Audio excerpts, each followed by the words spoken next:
하나님 말씀입니다. 에베소서 2장 1절에서 10절 말씀 교독하겠습니다. 그는 허물과 죄로 죽었던 너희를 살리셨도다. 그때에 너희는 그 가운데서 행하여 이 세상 풍조를 따르고 공중의 권세 잡은 자를 따랐으니 곧 지금 불순종의 아들들 가운데서 역사하는 영이라.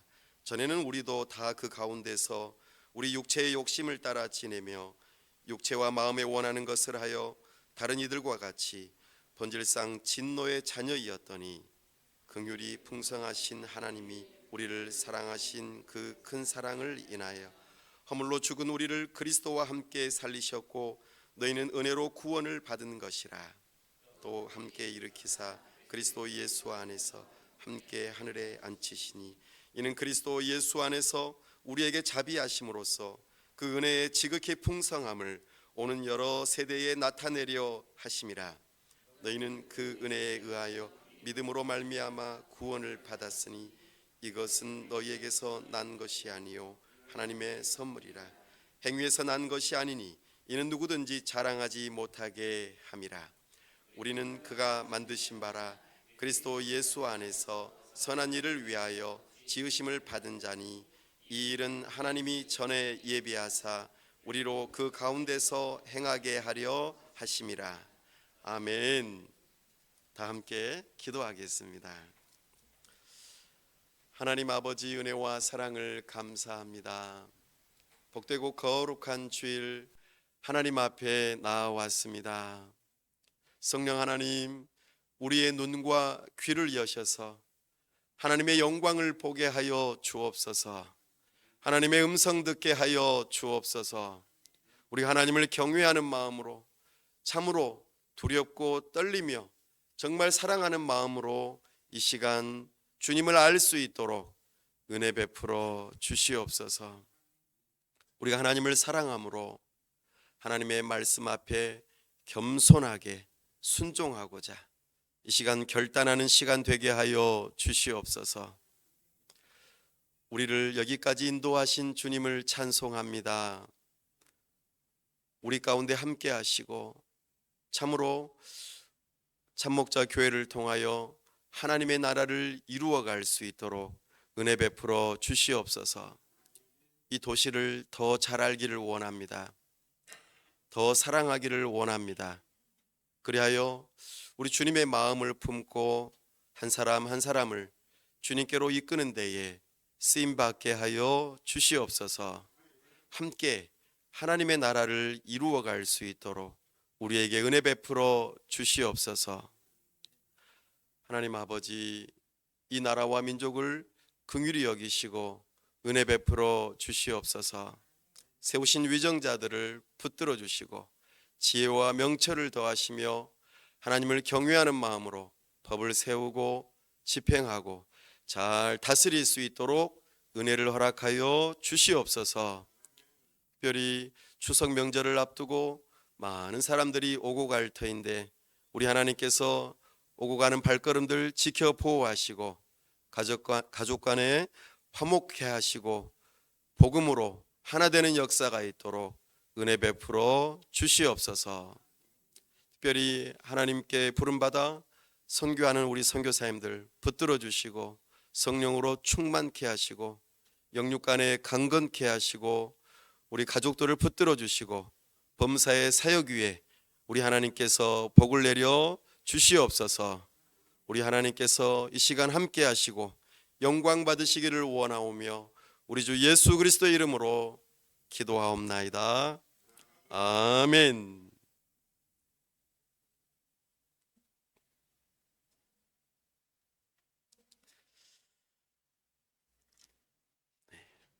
오늘 하나님의 놀라운 사랑으로 우리를 구원하신다는 이 제목으로 주의 말씀을 선포합니다.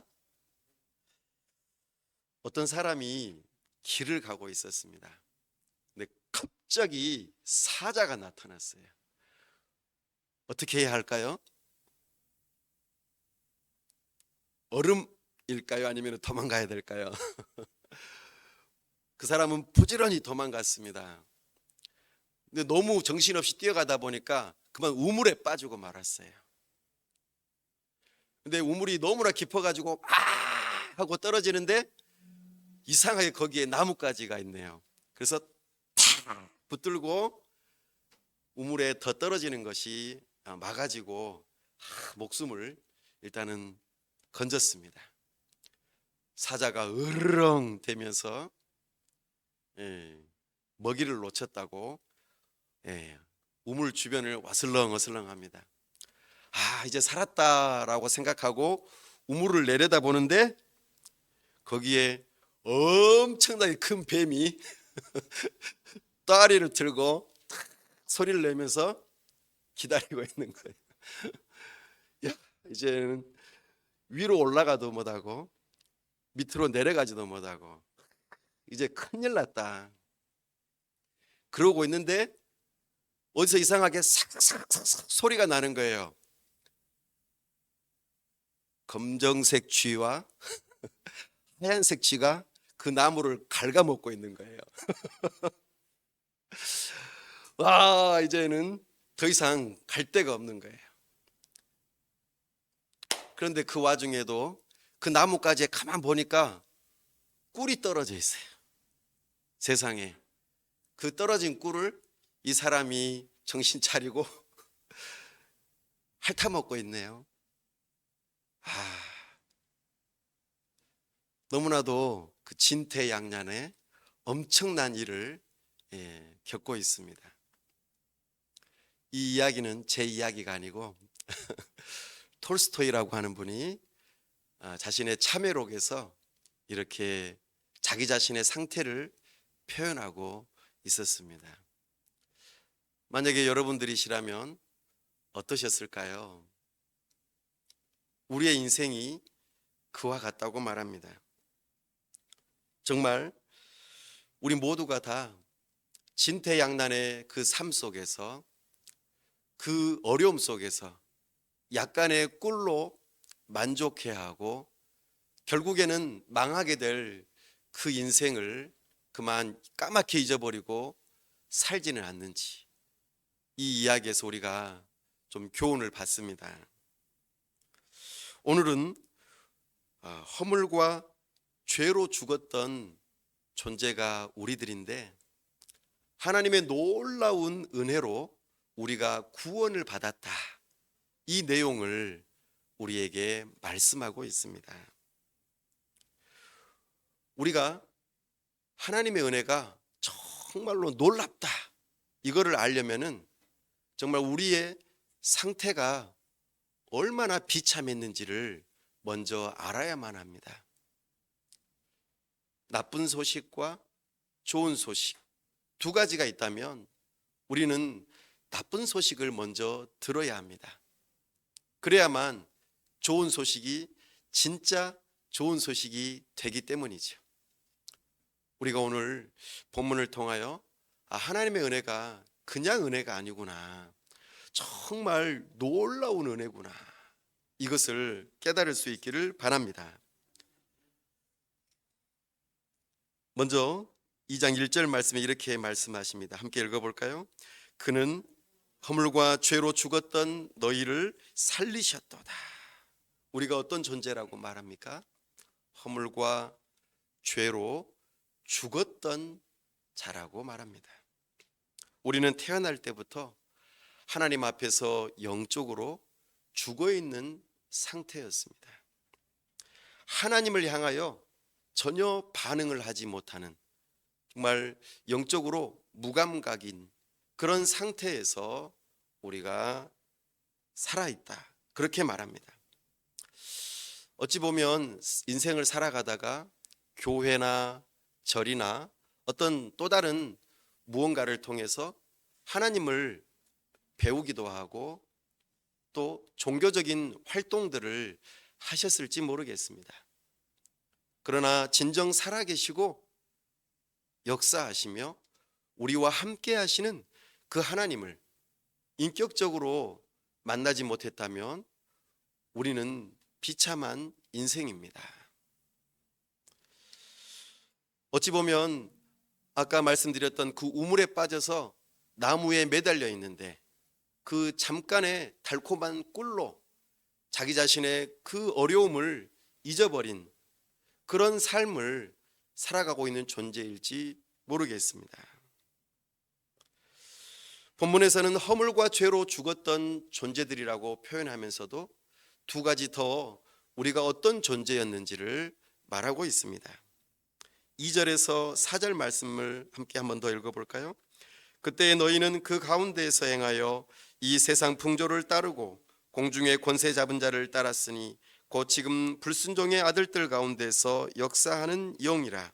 전에는 우리도 다 그 가운데에서 우리 육체의 욕심을 따라 지내며 육체와 마음에 원하는 것을 하여 다른 이들과 같이 본질상 진노의 자녀이었더니 긍휼이 풍성하신 하나님이 우리를 사랑하신 그 큰 사랑을 인하여. 아멘.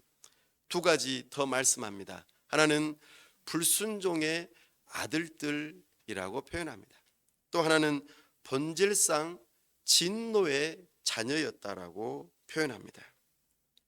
우리가 조금 전에 읽었던 낭독하였던 십계명이라고 하는 거울로 자기 자신을 한번 돌아본다면 틀림없이 이런 존재임을 알 수 있습니다. 오늘날 아무렇지도 않게 간음을 행하면서 7번째 계명을 어기는 사람들이 많이 있습니다. 뒤에서 험담하고 거짓된 증언으로 그렇게 9번째 계명을 어기고 있는 사람들도 많이 있습니다. 나아가 타인의 신체나 소유를 부러워하고 욕심내는 그 일로 인하여 10번째 계명을 어기는 그런 일들을 우리가 하고 있죠. 바로 이 모습이 불순종의 아들들로 표현되어지는 삶입니다. 결국에는 모든 욕심이 하나님보다도 자기 자신과 자기 자신의 소유를 더 사랑함으로 첫 번째 계명을 어기게 되는 이런 일들을 우리가 행하고 있다는 것입니다.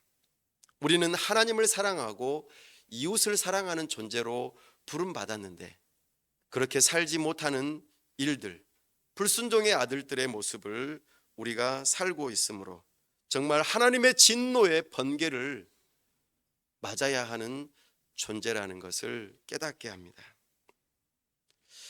그런 존재들이 살아갈 때에 특별히 세 가지 눈에 보이지 않는 실체에 영향을 받고 있다고 말씀하십니다. 첫 번째는 세상입니다. 두 번째는 사탄, 보통 마귀라고 하는 존재입니다. 세 번째는 육체라고 하는 실체입니다. 이 세 가지가 어찌 보면 우리의 강한 적이라고 말할 수도 있고 참으로 걸림돌이라고 말할 수도 있겠습니다. 세상이라고 하는 것은 나를 기준으로 해서 외부의 세상의 문화적인 흐름을 세상이라고 이해해 볼 수 있겠습니다. 사탄은 눈에 보이지는 않지만 영적인 실체요, 하나님을 대적하는 초자연적인 존재입니다. 그리고 육체는 내 몸을 말하지 않고 내 몸 안에, 내 마음 안에 죄된 본성을 말합니다. 우리는 이 눈에 보이지 않는 세 가지의 실체를 통해서 영향을 받으며 본질상 진노의 자녀로, 불순종의 아들들로, 허물과 죄로 죽었던 존재들로 살아간다고, 그렇게 살았었다고 말씀하고 있습니다. 잠깐 좀 더 살펴보면 세상의 풍조라는 표현을 사용합니다. 풍조라는 표현은 커다란 흐름을 이야기하죠. 커다란 물줄기라고 이해해봐도 좋겠습니다. 우리가 요즘 말하는 유행, 패션 이런 것들이 세상의 유행, 풍조라고 말할 수 있겠습니다. 이 일들이 궁극적으로 우리 세상의 문화라고 하는 것을 만들어냅니다. 어찌 보면 우리가 살아가면서 먹고 자고 여러 가지 활동을 하는 가운데 필요한 생활 양식들이 문화라고 이해해 볼 수 있겠습니다. 하나님께서 주신 일반적인 은총이라고도 할 수 있겠죠. 근데 이 문화 안에는 크게 두 가지의 큰 눈에 보이지 않는 흐름들이 있습니다. 첫 번째는 바로 기성세대와 비서구권 문화 속에서 이루어지는 전통적인 세계관입니다. 전통이라고 하는 하나의 큰 물줄기가 있습니다. 이 전통이라고 하는 그 문화 안에서는 굉장히 중요하게 여겨지는 것들이 있죠. 가족, 명분, 질서, 도덕적인 선행, 이런 큰 흐름들이 하나가 있습니다. 이것을 잘 지키면 그 공동체 안에 머무를 수 있지만 그렇지 않으면 어려워지는 그런 큰 흐름들이 하나가 있습니다. 그리고 또 하나는 신세대들이나 또는 서구 문화에서 주로 이루어지는 큰 하나의 물줄기가 있습니다. 이것을 가리켜 자유라고 말합니다. 개인적인 자유가 큰 물줄기 가운데 하나로 있습니다. 그래서 스스로를 즐겁게 만드는 데 힘을 많이 썼죠. 우리가 누리는 모든 것들에 내가 즐거워야 합니다. 나의 기쁨이 되어야만 이것이 의미가 있는 그런 세상, 이것이 자유를 추구하는 세상입니다. 그래서 전통과 자유라고 하는 두 개의 큰 물줄기가 동양과 서양 속에서 막 한데 섞여서 여러 가지 문화들을 만들어가고 있습니다. 그래서 이거 섞여 있는 문화들을 퓨전이라고도 하죠. 우리는 이런 세상 속에서 한데 어우러져서 살아가고 있습니다. 영향을 많이 받죠. 또 하나는 사탄입니다. 오늘 본문에서는 공중 권세 잡은 자라 그렇게 말합니다. 히브리인들 속에 이런 사상이 좀 더 있었던 것 같습니다. 하늘과 땅 사이의 하늘에 사탄이 지배하고 있어, 이런 것들 말이죠. 하나님과 사람 사이에 그 공중에서 활동하는 존재라고 여겼던 것으로 보입니다. 그 사탄은 주로 하는 일이 무엇입니까? 타락한 천사로서 하나님의 말씀을 왜곡하고 덧붙이고 빼서 거짓말로 사람을 속이는 일들을 합니다. 이것이 사탄이 하는 일이죠. 그래서 하나님의 말씀을 고지곧대로 받아들이지 못하게 하고 믿지 못하게 해서 결국에는 불순종하게 하죠. 이것은 비단 예수님을 믿지 않는 사람뿐만 아니라 예수님을 믿는 사람들 가운데서도 이렇게 거짓말에 속아 넘어가 진리를 받아들이지 못하게 하는 경우가 왕왕 있다는 것입니다. 이것이 바로 또 하나의 큰 눈에 보이지 않는 실체로 영향을 받고 있습니다. 그리고 또 하나는 육체입니다. 이것은 사람의 타락한 본성이라고 말씀드렸습니다. 육체의 욕심이라고 본문에서는 말하고 있습니다. 사람은 욕심에 이끌려서 죄악을 행하지요. 우리 사람 몸 안에 영혼이 있는데 영혼은 특별히 그 중에서도 세 가지의 기능이 있는데 하나는 지적인 것, 또 하나는 감정적인 것, 또 하나는 의지적인 그런 요소들이 있습니다. 그 중에서 의지라고 하는 것이 하나님 앞에서 타락했습니다. 이 의지가 타락함으로 올바른 것이 무엇인지 알면서도 그것을 선택해서 행할 만한 능력이 없는 것, 바로 이것이 육체로 표현되어지는 타락한 본성입니다. 의지는 선택할 수 있는 능력인데 내가 이것은 옳은 것인 줄 알아, 그래 이렇게 해야지, 부모님 말씀 들어야지, 이렇게 하지만 듣지 않는 것, 이것은 죄된 본성이 우리를 꽉 잡고 있으면서 계속해서 죄로 끌고 가려고 하기 때문입니다. 그 끈을 끊어버리지 않으면 우리는 계속해서 죄된 성향으로 기울어질 수밖에 없는 것이죠.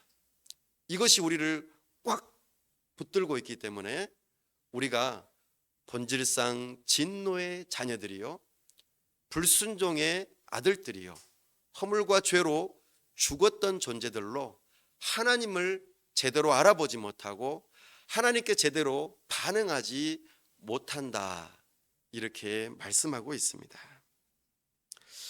사람은 도덕적으로 올바른 삶을 살아가기 위해서 애쓰기도 하지만 또 자유분방하게 자기 자신의 마음대로 살아가려고 애쓰는 이 두 가지 속에서 우리는 갈등하고 결국에는 내가 원하는 대로, 또 전통에 얽매여서 율법대로 내가 이 정도면은 괜찮아, 하나님께 인정받을 거야, 이런 양극단의 삶을 살아가는 것이 우리의 모습이라는 것입니다. 우리를 구원할 수 있는 능력이 전혀 없습니다. 참으로 우리는 하나님 앞에서 보자면 저 밑바닥에 있는 존재들입니다. 우리는 괜찮은 사람들이 아니에요. 나는 괜찮은 사람인데 그러니까 내가 구원받았지, 내가 하나님의 자녀지, 아닙니다. 우리는 정말 저 밑바닥에서 어느 누구도 내가 그냥 버림받아도 구원받지 못해도 당연하다고 생각되어지는 그런 존재들이었다는 것입니다. 그런데 어떻게 하면 그런 절망적인 상황 속에서 구원을 받을 수 있을까? 살아날 수 있을까? 이것을 오늘 사도 바울이 말하고 있습니다. 무엇입니까? 2장 4절 마지막 부분에 보니까 긍휼이 풍성하신 하나님이 우리를 사랑하신 그 큰 사랑을 인하여, 이렇게 말씀하십니다. 정말 하나님의 놀라우신 은혜가 아니면 절망적인 상황 속에서 우리가 구원받을 수 없다는 것입니다. 하나님께서 우리를 향하신 놀라운 은혜를 베푸시는데 특별히 네 가지 단어로 우리에게 말씀하고 있습니다. 첫 번째는 긍휼, 두 번째는 사랑, 세 번째는 은혜, 그리고 자비. 하나님의 이러한 성품을 통하여서 우리를 구원하신다고 말씀하십니다. 긍휼은 무엇입니까?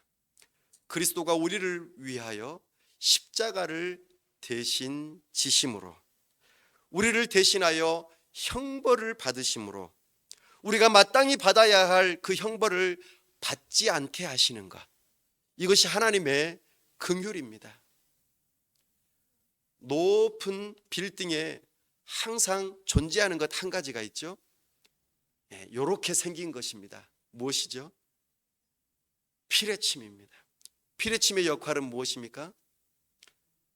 번개가 번쩍하면 이 피레침이 번개를 흡수해서 땅속으로 받아들입니다. 이 피레침이 없으면 어떻게 됩니까? 다른 주변에 있는 그 높은 것에 번개가 떨어지게 되어 있습니다. 하나님의 진노의 번개가 우리에게 떨어져야 되는데 피레침과도 같은 우리 주 예수 그리스도의 십자가에 대신 떨어졌다는 것입니다. 이것이 우리에게는 복음입니다. 하나님의 긍휼입니다. 그러니 놀랍지 않습니까? 내가 죽어야 되는데 그 예수 그리스도께서 그 피레침의 역할을 하셨다는 것이죠. 그리스도의 죽으심은 단번에 그리고 영원히 우리의 죄의 문제를 해결하셨습니다. 그러니 놀랍다는 것입니다. 그 하나님의 사랑은 한 번만 우리에게 주어지지 않습니다. 내가 너를 이번에 딱 한 번만 살려준다, 그러니까 다음부터는 꼭 내 말 잘 지켜야 돼, 만약에 이랬다고 가정해 보십시다. 그럼 우리는 하나님의 말씀을 완벽하게 다 지킬 수 있을까요? 우리가 한 번만이라도 어기면 하나님의 구원은 취소될지 몰라요. 그러나 우리 하나님의 사랑은 단번에 영원히 우리의 모든 죄를 다 없애시고 우리를 구원하시는 그 하나님의 사랑이 결코 취소되지 않는다 말씀하십니다. 그러니 놀라운 사랑 아닙니까? 놀라운 하나님의 은혜입니다. 5절 말씀 한번 읽어보겠습니다. 허물로 죽은 우리를 그리스도와 함께 살리셨고 너희는 은혜로 구원을 받은 것이라. 아멘. 우리 하나님께서 우리를 은혜로 살리셨다 말씀하십니다. 은혜를 선물이라고 표현합니다. 선물은 뭔가를 잘해서 주는 것이 아닙니다. 뭔가를 잘하면 상을 주죠. 그러나 우리 하나님께서는 은혜로 선물을 주신다 말씀하십니다. 누구 안에서요? 그리스도 안에서. 이것이 우리 하나님의 은혜입니다. 값없이, 어찌 보면 명확하게 표현해 보자면 값이 없는 것은 아니죠. 우리 주 예수 그리스도의 피값으로 우리가 값을 지불하지 않은 것뿐이죠. 우리 주 예수 그리스도께서 피값을 지불하심으로 우리가 구원을 받았다. 이것이 하나님의 선물이라 말씀하십니다. 이 놀라운 말씀을 하고 계십니다. 그래서 우리를 죽음 가운데, 우리가 허물로 죽어 있었는데 그 죽음에서 우리를 살리셨다 말씀하십니다. 우리 주 예수 그리스도께서 죽으신 바 되었다가 사흘 만에 다시 살아나시는 이 부활의 놀라운 일로 인하여 믿음으로 연합되어져 있는 우리 또한 다시 부활한다고 말씀하십니다. 이 하나님의 놀라운 선물이 우리에게 주어졌습니다. 이 선물을 여러분들 다 받으셨습니까? 이제 대답이 없으신 분도 계시네요. 어떻게 하면 우리가 이 선물을 받을 수 있습니까? 은혜로. 은혜로 우리가 받을 수 있습니다. 우리 주 예수 그리스도를 믿는 믿음을 통하여 은혜로 받을 수 있습니다. 이 놀라운 복음을 우리가 믿음으로 받아들이면 내가 가지고 있는 죄를, 이 허물을 우리 주 예수 그리스도께 드리고 우리 주님께서 주시는 그 구원의 놀라운 선물, 부활을 믿음으로 받는 것입니다. 이것이 은혜의 선물입니다. 뿐만 아닙니다. 우리에게 2장 6절에 보니까 또 함께 일으키사 그리스도 예수 안에서 함께 하늘에 앉히시니. 아멘. 와, 놀랍습니다. 우리 주님께서 우리를 이렇게 높여주시겠다. 우리의 부활뿐만 아니라 우리가 하늘 보좌 위로 올라가는 것과 같은 그런 놀라운 은혜를 선물로 주시겠다고 말씀하십니다. 우리가 요즘에 아침 기도회 때 에스겔서를 계속 묵상하고 있는데요, 에스겔서 37장에 가보면은 에스겔 선지자가 죽음의 골짜기에서 마른 뼈들을 발견합니다. 거기에 뼈들밖에 없어요. 그런데 하나님께서 저 뼈들이 살아나겠느냐라고 물어보시죠. 에스겔이 뭐라고 대답할까요? 우리는 잘 모르면 주님이 아시겠죠. 이렇게 대답하면 됩니다. 네, 주께서 아십니다. 그러자 하나님께서 말씀으로 명령하시고 성령 하나님께서 임재하심으로 그 마른 뼈들이 살아나는 것을 환상 가운데 보게 됩니다. 이 말씀이 오늘 우리에게 이루어졌습니다. 하나님께서 우리에게 말씀을 주시고 성령 하나님을 통하여 우리를 구원하십니다. 우리 주 예수 그리스도께서 우리를 위하여 십자가를 지시고 우리의 모든 죄를 다 없애시고 우리에게 영원한 생명을 주십니다. 이 복음을 듣게 하십니다. 이것을 믿는 자들에게 우리 하나님께서 구원을 허락하십니다.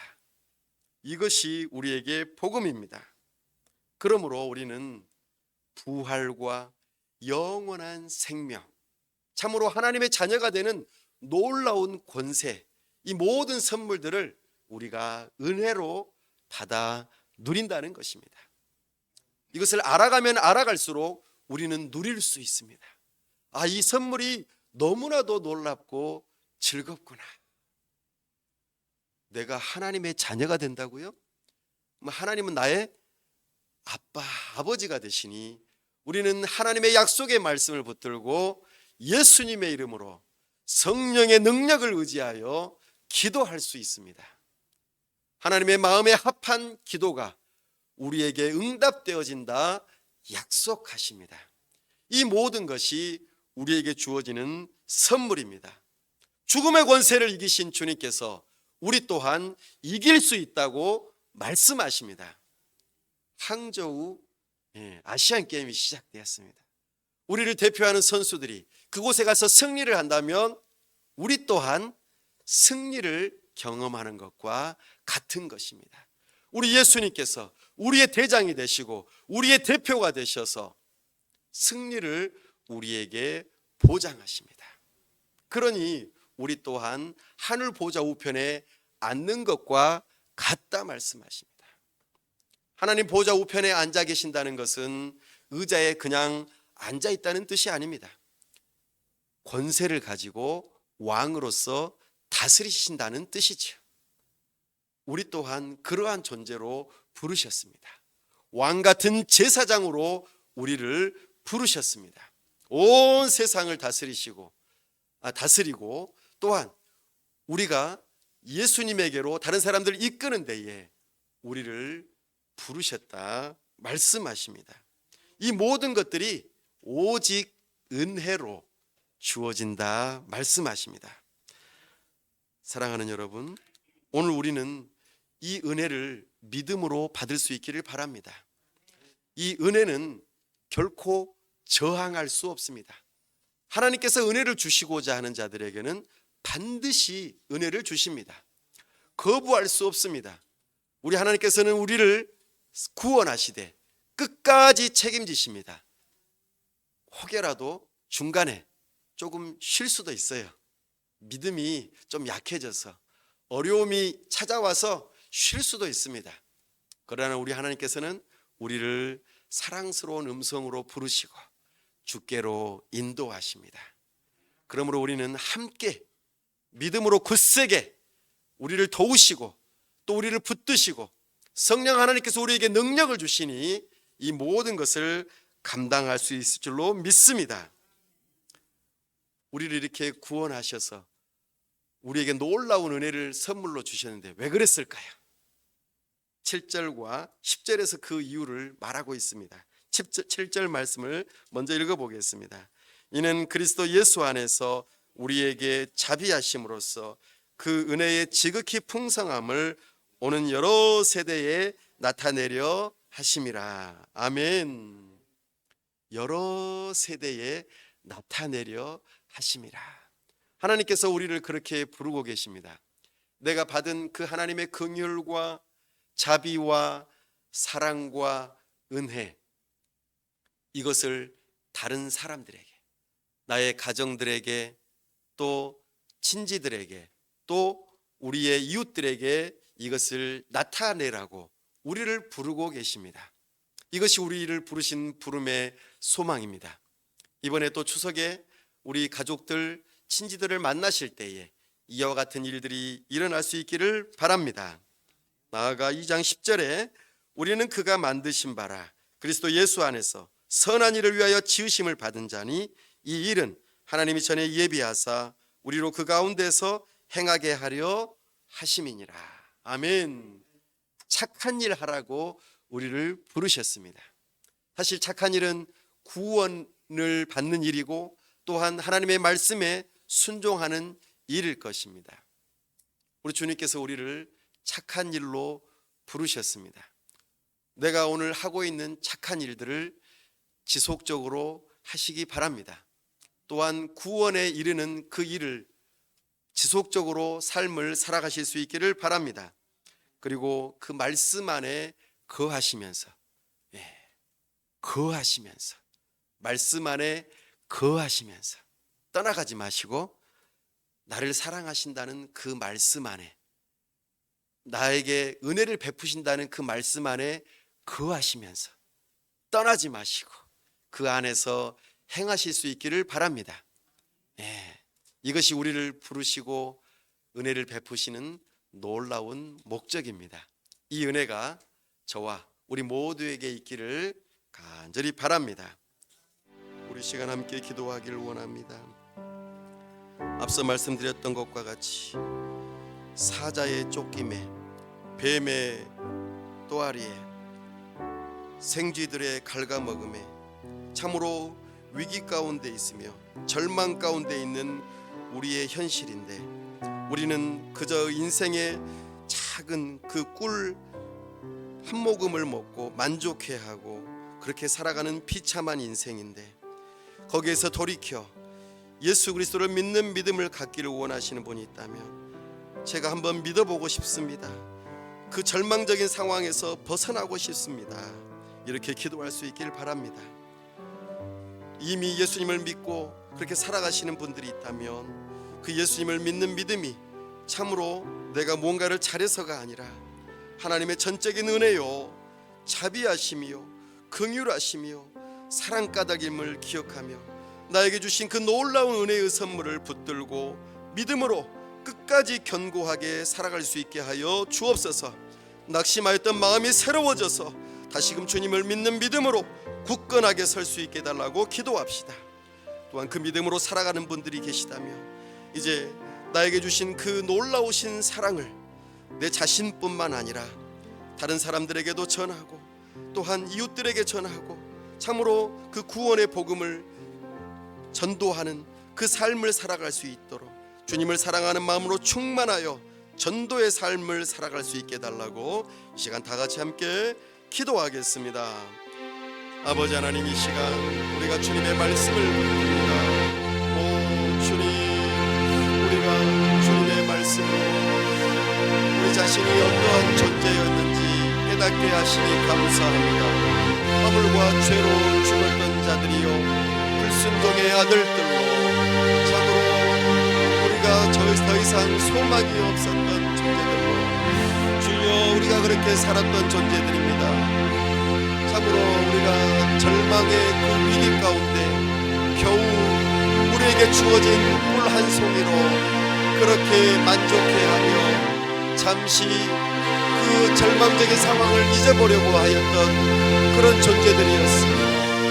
하지만 우리에게 진정한 구원자가 되시고 우리를 영원한 생명으로 이끌어주시며 우리의 죄의 문제를 해결하시고 참으로 우리를 구원하시는 그 예수 그리스도의 복음을 듣고 이제 그 믿음을 갖고 싶습니다. 돌이켜 세상 풍조를 따라가지 아니하고 마귀의 권세 아래에 놓이지 않으며 내 육체의 욕심을 따라가지 않는 진정 구원의 사람이 되기를 원합니다. 믿음의 사람이 되기를 원하오니 우리 하나님께서 함께 하시고 우리에게 은혜를 베풀어 주옵소서. 구원의 은혜를 허락하여 주옵소서. 믿음의 길에서 낙심하였던 자들이 있습니까? 주여 믿음을 허락하여 주시고 구원의 은혜를 허락하시고 믿음을 다시 한번 붙들고 나아갈 수 있는 은혜를 허락하여 주옵소서. 우리가 하나님을 아빠 아버지라 부르며 믿음으로 간구하는 하나님의 자녀들이 다 될 수 있도록 주여 은혜 베풀어 주시옵소서. 주여 믿음으로 살아가는 자들에게는 이제 전도할 수 있는 믿음과 능력과 사랑을 허락하여 주옵소서. 주님의 복음을 날마다 자신에게 전하고 내 가족과 이웃들에게 전할 수 있는 주님의 사랑을 품은 자들이 다 될 수 있도록 주여 역사하여 주시옵소서. 아버지 하나님께서 도와주시기를 원합니다. 주여 은혜 베풀어 주옵소서. 오 주님 함께 하시고 우리에게 은혜를 베풀어 주시옵소서. 우리 주 예수 그리스도 이름으로 기도하옵나이다. 아멘.